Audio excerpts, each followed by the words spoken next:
হানিমুনের গল্প লিখেছেন প্রীতি দাস।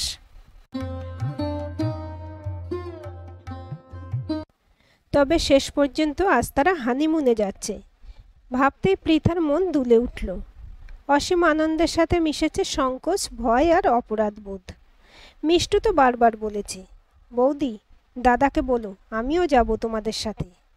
গতকাল শাশুড়ি মা ডেকে বলল, মধ্যবিত্ত পরিবারে এই ধরনের অপচয় ঠিক নয় বৌমা। মৈনাককে তুমি বোঝাও, ঘরটা মেরামত না করতে পারলে কিন্তু পরের বর্ষায় ছাদটাই না ভেঙে পড়ে। মিষ্টুটাও বড় হচ্ছে, ওর বিয়ের কথা তো তোমাদেরই ভাবতে হবে। তুমি হলে ঘরের লক্ষ্মী, তোমার ত্যাগ সংযমই এই ঘরকে বাঁচাবে। সংযম, ত্যাগ বড় মহান দুই শব্দের সৃষ্টি বুঝি মানুষের ছোট ছোট চাওয়া পাওয়াগুলোকে দমন করার জন্যই। মনে পড়ে যায় পৃথার মায়ের কথা। জীবনে কখনো বেড়াতে যাননি, সেবার পৃথারা কলেজের বন্ধুদের সাথে দীঘা গেল বেড়াতে। ফিরে এসে মাকে অনেক জোরাজুরি করলো সে, চলো না মা, একবার বাড়ির সবাই মিলে দীঘা ঘুরে আসে, বেশি খরচ পড়বে না। তার মা হেসে বললেন, এখন তোর বাবার ব্যবসা একটু খারাপ চলছে, পরের বছর যাব। পরের বছর আর আসেনি মায়ের জীবনে। তার 3 মাস পরেই তার মা মারা যায়। সংযমী মানুষ হয়তো এইভাবেই নীরবে চলে যায়, পিছনে পড়ে থাকে তাদের ত্যাগের কাহিনী। এই কাহিনী এগিয়ে নিয়ে যেতে হবে পৃথাকে। আজ 4 দিন হলো মৈনাক ফিরেছে চেন্নাই থেকে। বিয়ের ঠিক 3 দিনের মাথায় পৃথাকে ছেড়ে মৈনাককে চলে যেতে হয় চেন্নাই। অষ্টমঙ্গলা তো দূরে থাক, বিয়ের অর্ধেক নিয়মই তারা পালন করে উঠতে পারেনি। বিয়েটাই বন্ধ হতে যাচ্ছিল। দীর্ঘ 7-8 বছরের প্রেম বহু বাধা কাটিয়ে বাড়ির লোককে রাজি করিয়ে পরিণতি পেতে চলেছিল। বিয়ের কয়েকদিন আগেই মৈনাকে ট্রান্সফারের অর্ডার এলো। হেড অফিসে মেল করে চেন্নাই যাওয়ার ডেটটা পিছানো হয়েছিল। তারপর নির্দিষ্ট দিনে বিয়েটা হলো, কিন্তু কিভাবে যেন হঠাৎ করে বিয়ের পর্ব শেষ হয়ে গেল। তখনও গাছতলার প্রেম ছাদনাতলা পেরিয়ে এসেও মনকে তৃপ্ত করেনি। ছোঁয়াগুলো তখন সবে শরীর ও মন জুড়ে উন্মাদনা সৃষ্টি করেছে, কিন্তু পরিচিতি শেষ করে একান্ত নিজের হয়ে ওঠেনি। যাওয়ার দিন সন্ধ্যাবেলায় পৃথা মৈনাকের জামা কাপড় আর প্রয়োজনীয় জিনিসপত্রের লিস্ট তৈরি করে প্যাকিং করছিল। দরজা ঠেলে মৈনাক ঘরে ঢুকল। দীর্ঘদিনে সালোয়ার পরা প্রেমিকা আজ লাল টুকটুকে শাড়ি পরা নববধূ। পৃথাকে পেছন থেকে জড়িয়ে ধরে ওর উন্মুক্ত পিঠ আর ঘাড়ে মুখ ঘষতে লাগলো সে। মৈনাকের দাড়ির খোঁচায় আর ঠোঁটের উষ্ণতায় পৃথা শিহরিত হচ্ছিল। কি করছো? ছাড়ো ছাড়ো, এখনো অনেক গোছানো বাকি আছে। থাকো সব বলে পৃথাকে বুকের কাছে জড়িয়ে ধরেছিল মৈনাক। গভীর আবেশে ওর কানের কাছে মুখ এনে বলেছিল, যেতে ইচ্ছে করছে না সোনা তোকে ছেড়ে। ছেড়ে দেবো এমন চাকরি যা আমাকে তোর থেকে দূরে করে। পৃথা মৈনাকে চুলে বিলি কাটতে কাটতে বলেছিল, কোথায় আমরা দূরে যাচ্ছি? আমরা তো একে অপরের মন জুড়ে রাজত্ব করব, আর কেউ টেরও পাবে না। আর যখন তোকে ছুঁতে ইচ্ছে করবে, তোর ছোঁয়া পেতে ইচ্ছে করবে, তখন? আমরা এত বছর অপেক্ষা করেছি, আর কয়েক মাস পারবো না? মৈনাক অবুঝ শিশুর মতো পৃথার বুকে মুখ ঘষতে ঘষতে বলেছিল, পারবো না, আমি কিছুতেই পারবো না। পৃথা সারাদিন নিজেকে স্বাভাবিক রাখার প্রবল চেষ্টা করেছে, কিন্তু আর পারল না। কেঁদে ফেলেছিল সে। তারপর দুজনেই কেঁদেছিল তারা। কাঁদতে কাঁদতে নিজেদের একখানা সেলফিও নিয়েছিল মৈনাক। পৃথা বাধা দিতে গেলে বলেছিল, এটা আমাদের ভালোবাসার ছবি। যখন তোর কথা খুব মনে পড়বে আমি এটা দেখব। বাকি তোর যা ছবি সব তো কৃত্রিম হাসিতে ভরা। এটা কিন্তু একদম অরিজিনাল। দেখ ছবিটা, তোর নাকের জল নামতে নামতে এই ঠোঁট ছুলো বলে। তারপর সব সুখ দুঃখ ভুলে বালিশকে অস্ত্র করে তারা যুদ্ধ ঘোষণা করেছিল। বিরহের এই 6 মাস ছিল খালি ভালো থাকার অভিনয় করা, সারাদিন নানা কাজে নিজেদের ব্যস্ত রাখা, আর রাতের একলা বিছানা জুড়ে স্বপ্ন গাঁথা। প্রতি রাতে মৈনাকের ফোন আসতো, আর পারছি না তোকে ছেড়ে থাকতে। প্রতি রাতে শুনতো তারা একে অপরের দীর্ঘশ্বাস। প্রতি রাতে দিন গুনতো তারা, আরও কত দিন আছে প্রতীক্ষার। তারপর তারা এক হবে, একসাথে দুজনে হানিমুনে যাবে। কয়েকটা দিন শুধু তাদের হবে, বাকি পৃথিবীর সাথে থাকবে না কোনো যোগাযোগ। পাহাড়ে যাবে নাকি জঙ্গলে, নাকি সমুদ্রে নীল রং মাখবে গায়ে, সেই আলোচনায় কেটে যেত সেসব বিরহের রজনী। মৈনাক যেদিন বিকেলে বাড়ি ফিরল, সারা বাড়িতে সেদিন খুশির হাওয়া বইছে। মা, বাবা, বোন, দাদা, বৌদি সারা বাড়ি ঘিরে রয়েছে মৈনাককে। শুধু পৃথা বুক ভরা অভিমানে ব্যস্ত রেখেছে নিজেকে, যেন মৈনাকের ফিরে আসাতে তার কিছু যায় আসে না। আর হবে নাই বা কেন, ফিরে আসা অবধি সে যে এখনও পৃথার কাছে একান্তে দুটো কথাও বলেনি। সারা বাড়ির সামনে কিভাবে তারা মনের কথা ব্যক্ত করে। এতদিনের অপেক্ষার অবসান কি শুধু দুটো কথা বলে হয়? এখন যে তাদের একলা হওয়া প্রয়োজন, সে খেয়াল বাড়ির লোকেরও হয়নি। শেষে যখন তারা একে অপরের সামনে এসে দাঁড়ালো, কিভাবে যেন জমাট বাঁধা অভিমানগুলো তরল হয়ে বয়ে গেল। স্বপ্নের মুহূর্তগুলো বাস্তবে রুক্ষ মাটিতে এসে প্রাণ পেল। কিন্তু সে মুহূর্তটুকু স্থায়ী হলো কই? চিরহিংসুক সূর্যটা আজ সময়ের আগেই সকলের ঘুম ভাঙালো। সেদিন দুপুরে খেতে বসে সকলের সামনে মৈনাক হানিমুনে যাওয়ার কথা ঘোষণা করল। শুনেই তার মা তো ভিড়মি খাওয়ার উপক্রম। এ কি কথা রে? এই তো বাড়ি এলি সারা পৃথিবী ঘুরে, একটু ঘরের লোকের সাথে সময় কাটা। মৈনাকে দাদা বলল, যেতে চাইছিস যখন চল, সবাই মিলে পুরী ঘুরে আসি। তোর বৌদিকেও বিয়ের পর দীঘা ছাড়া আর কোথাও ঘুরিয়ে আনা হয়নি। মিষ্টুতে এই প্রস্তাবে প্রায় লাফিয়ে উঠল। সত্যি?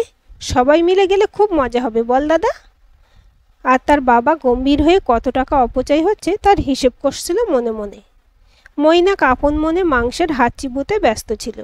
সে কারো কথার কোনো উত্তর দিল না। পৃথা বেচারা অপরাধীর মতো খাওয়ার টেবিলে মাথা নিচু করে বসে থাকল।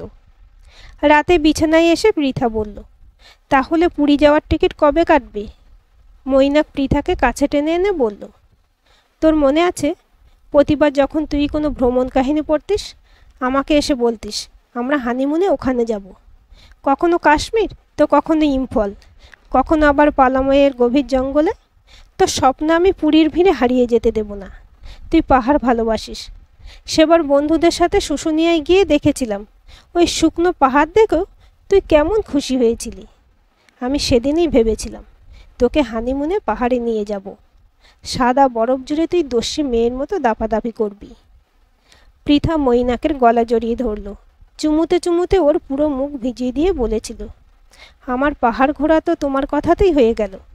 মনে হচ্ছে যেন তুমি আর আমি বরফের চাদরে লেপ্টে রয়েছি। আমরা না হয় প্রতি রাতে এভাবেই হানিমুন সেরে নেব এই চেনা বিছানাটাই। চলো বাড়ির সবার সাথেই ঘুরে আসি। পুরী না যাবে তো পাহাড়ে চলো। মৈনাক আর কথা না বাড়িয়ে পৃথার শরীরের ঘ্রাণ নিতে নিতে ঘুমের দেশে পাড়ি জমালো। পরের দিন ভোর থেকে মৈনাকের দেখা নেই। কোথায় গেছে কিছু বলেও যায়নি। পৃথা ফোন করলে বলল, ব্যস্ত আছি, পরে ফোন করছি। বাড়ি ফিরল বেলা 11টায়। বাড়ির সবার হাজার একটা প্রশ্নকে এড়িয়ে সোজা খাওয়ার টেবিলে এসে বসল। মা খেতে দাও, খুব খিদে পেয়েছে। খাওয়া দাওয়া সেরে মাকে বলল, জানো মা, আজ স্টেশনে গিয়েছিলাম। তৎকাল টিকিটের লাইনে দাঁড়িয়ে কোনো মতে দুটো কনফার্ম টিকিট পেলাম পাহাড়িয়া এক্সপ্রেসের। মা গম্ভীর হয়ে বলল, তা কবে যাচ্ছিস তোরা? কালকেই যেতে হবে। তৎকালে তো একদিন আগের টিকিট কাটা যায়। মা ঠান্ডা গলায় বলল, যা ঘুরে আয়। দুপুরে খাওয়ার টেবিলে সকলে নীরবে এলো এবং যে যার খাওয়া শেষ করে উঠে গেল। বিকালে টিফিন তৈরির সময় পৃথার যাকে বলতে শোনা গেল, আমরাও যেতে পারতাম হানিমুনে, কিন্তু আমরা এত স্বার্থপর হতে পারিনি। মিষ্টু তো কথা বলাই বন্ধ করলো পৃথার সাথে। তারপর শাশুড়িমা একবার পৃথাকে ডেকে সংযমের পাঠ পড়ালেন। সন্ধেবেলা সকলের সামনে মৈনাক এসে পৃথাকে রেডি হতে বলল মার্কেটিংয়ে যাওয়ার জন্য। সকলের সামনে দিয়ে চোরের মতো বেরিয়ে গেল পৃথা। কিন্তু মৈনাকের এসবে কোনো পরোয়াই নেই। রাতে দাদা জিজ্ঞাসা করলো, কোথায় যাবি? রুম আগে থেকেই তাহলে বুক করে রেখেছিস? আপাতত নিউ জলপাইগুড়ি পর্যন্ত যাওয়া ঠিক আছে, বাকিটা ওখানে নেমেই ঠিক করব। বাবা বললেন, যা বাড়তি টাকা বাইরে গিয়ে রোজগার হলো সব তাহলে এভাবে ফুটাবি? না, সব খরচ হবে না, তবে কিছু তো যাবেই। যা বাঁচবে তাই দিয়ে বিয়ের সময় যা ধার দেনা হয়েছে শোধ করব। বাবা গম্ভীর হয়ে বললেন, তাহলে চেন্নাই ফিরে যাচ্ছিস কবে? আর যাব না ভাবছি। ফিরে এসে এখানে ইন্টারভিউ দিয়ে কোনো একটা ভালো জব ঠিক জোগাড় করে নেব। মা বলল, এত মাইনা এখান থেকে পাবে? না মা, এত হয়তো পাবো না, তবে ঘর ভালোভাবে চলবে এমন মাইনা পেয়ে যাব। রাতে পৃথা ক্ষোভে ফেটে পড়ল, কেন তুমি সবার কাছে আমাকে অপরাধী বানালে? আমি তো আমার স্বপ্ন তোমার সাথে শেয়ার করেছিলাম, দাবি তো করিনি পূরণ করার। মৈনাক পৃথার হাতে আলতো চাপ দিয়ে বলল, আমি আমাদের স্বপ্ন পূরণ করছি। কারো দিকে আমি চোখ তুলে তাকাতে পারছি না মৈনাক। তুমি আমাকে সবার সামনে লজ্জায় ফেললে। আবার বলছো আর চেন্নাই যাবে না, এখানেই নতুন জবের খোঁজ করবে। পৃথা, যখন নিঃসঙ্গ রাতগুলো কাটিয়েছি তোকে ছাড়া, যখন চোখের জলে পরস্পরকে বিদায় জানিয়েছি, তখন তো শুধু তুই আর আমি ছিলাম। আজ তুই সবার কথা ভাবছিস। একটু স্বার্থপর হলাম না হয় কয়েকদিনের জন্য। আর কখনো ফিরবে না এই দিন। ভুলে যা সবাইকে। চেয়ে দেখ, পাহাড় আমাদের ডাকছে। কয়েকটা দিন তুই শুধু আমার থাক। ফিরে এসে না হয় ভালো বৌমা হওয়ার একবার চেষ্টা করে দেখবি। কিন্তু মৈনাক, না, কোনো কিন্তু নয়। এই কদিন শুধু মুক্তি। পার্কের দোলনায় বসে যে স্বপ্নগুলো বুনেছি, একলা বিছানায় যে ভালোবাসার রূপকথা রচনা করেছি আমরা, আজ তার স্বাদ নিয়ে দেখ। দেখ বাস্তবেও কেমন স্বপ্ন আর রূপকথাটা ধরা দিয়ে যায়। ট্রেন ছেড়ে দিয়েছে। বুকের মধ্যে জমাট বাঁধা অপরাধবোধের পাথরগুলো একটু একটু করে ছোট হচ্ছে। জানালা দিয়ে বিকেলে সূর্যাস্তটুকু ধরা দিয়েই পুরো অন্ধকার নেমে এলো। অন্ধকারের বুক চিরে বয়ে আসছে ঠান্ডা বাতাস। বাড়ি থেকে আনা খাবার খেয়ে ঘুমিয়ে পড়ার প্রস্তুতি নিচ্ছে ওরা। ট্রেন হাওড়া স্টেশন পেরোলো যখন রাত্রি 10টা। স্লিপার ক্লাসে লোয়ার বার আর মিডিল বারে দুটো সিট তারা পেয়েছিল। পৃথাকে সযত্নে লোয়ার বারে শুয়ে বাড়ি থেকে আনা বেডশিটটা দিয়ে ভালো করে পৃথার কোমর থেকে পা পর্যন্ত ঢেকে দিল মৈনাক। বউয়ের গোড়ালিটুকু যেন কেউ না দেখে ফেলে। হাসি চেপে পৃথা বলল, যাও শুয়ে পড়ো এবার। তোমার বউয়ের গোড়ালি দেখার জন্য কেউ রাত জেগে থাকবে না। মৈনাক পৃথার গাল টিপে দিয়ে বলল, তোর পায়ের নখটারও ভাগ আমি কাউকে দিতে রাজি নই, বুঝলি? এভাবে সব দিন আমাকে ভালোবাসতে পারবে? সব দিন পারবো কি না সে তো সময় বলবে, তবে আজ তোকে অনেক ভালোবাসি। সকাল 10টায় ট্রেন এসে পৌঁছলো নিউ জলপাইগুড়ি। দালালের খপ্পর থেকে বেঁচে অনেক কষ্টে তারা একটা শেয়ার গাড়ি পেল। গন্তব্য আগে থেকেই স্থির ছিল না, তাই যে গাড়ি সামনে পেল তাতেই চড়ে বসলো। লক্ষ্য কেবল পাহাড় ছোঁয়া। পথে একজন বলেছিল, এপ্রিলের মাঝামাঝি নাকি বরফ পাওয়া অসম্ভব। তাতে কি হয়েছে, পাহাড় তো তারা পাবেই। গাড়ি পাহাড়ের আঁকাবাঁকা পথ বেয়ে উঠতে লাগলো। পাহাড়ি নদী, বানরের দল আর অচেনা মানুষ। পৃথা আর মৈনাক বিস্ময়ে তাকিয়ে রয়েছে। প্রথম পাহাড় দেখার বিস্ময়, একদিকে গভীর গৃহঘাত। তাকাতে মনে হচ্ছে যেন কেউ প্রলুব্ধ করছে তাদের ঝাঁপিয়ে পড়ার জন্য। পৃথা মৈনাককে আঁকড়ে ধরে চোখ বুঝল। দেখতে দেখতে তারা পৌঁছে গেল গ্যাংটক, সান অফ সিকিম। এবড়ো খেবড়ো পাহাড়ি রাস্তা বেয়ে তাদের গাড়ি ছুটে চলেছে ছাঙ্গুর পথে। পেছনে পড়ে রইল ছবির মতো সাজানো ঝকঝকে পাহাড় ঘেরা শহর গ্যাংটক। শীত শীত অনুভূতির সাথে যুক্ত হয়েছে ভালোবাসার মানুষের শরীর ঘেঁষে বসে থাকা তৃপ্তি। নেই কোনো লোকলজ্জা। ভয়ঙ্কর রাস্তাঘাট সব।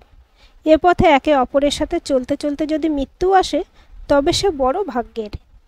পেছনে পড়ে রয়েছে দায়িত্বের পাহাড়। কেউ হয়তো রুষ্ট হয়েছে তাদের প্রতি, কারো হয়তো আশা ভরসা স্বপ্ন ধূলিসাৎ করে তারা এগিয়ে চলেছে। সে সব কিছু কি আর তাদের মনে পড়ছে এখন? এখন শুধু হারিয়ে যাওয়া। এখন শুধু তুমি আর আমি।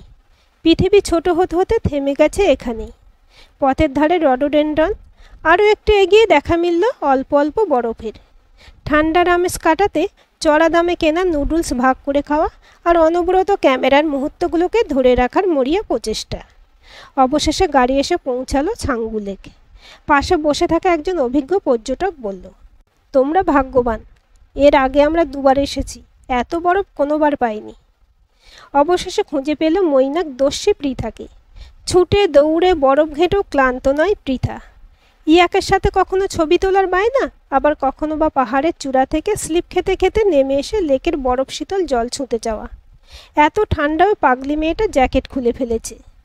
বরফের ঘর বানাচ্ছে। বানাতে বানাতে ক্লান্ত হয়ে বরফেই হাত পা ছুঁড়ে শুয়ে পড়ছে। কখনো বা মৈনাকের পুরো শরীর বরফ মাখিয়ে হি হি করে হেসে উঠছে। সবার সামনে জড়িয়ে ধরে চুমু খাচ্ছে মৈনাককে। ঠান্ডা ঠোঁটের স্পর্শে যে আগুন জ্বলে উঠছে তার শরীরে, পাগলিটা যদি তা বুঝত। একবার ভেবে মৈনাকের খুব হাসি পেল। এই মেয়েটাই কিনা বাড়ির সকলের সাথে লক্ষ্যে বৌমা সেজে পুরী যেতে প্রস্তুত হয়েছিল। বিয়ের পর আজ প্রথম পুরনো পৃথাকে ফিরে পেল মৈনাক।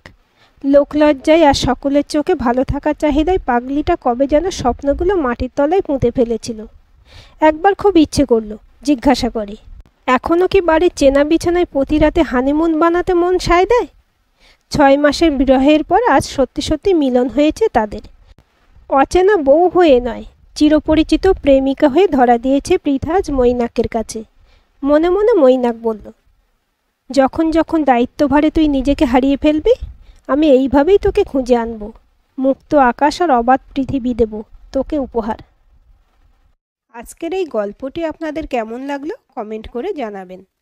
ভালো লাগলে অবশ্যই একটা লাইক দেবেন আর চ্যানেলটি সাবস্ক্রাইব করে সাথে থাকবেন।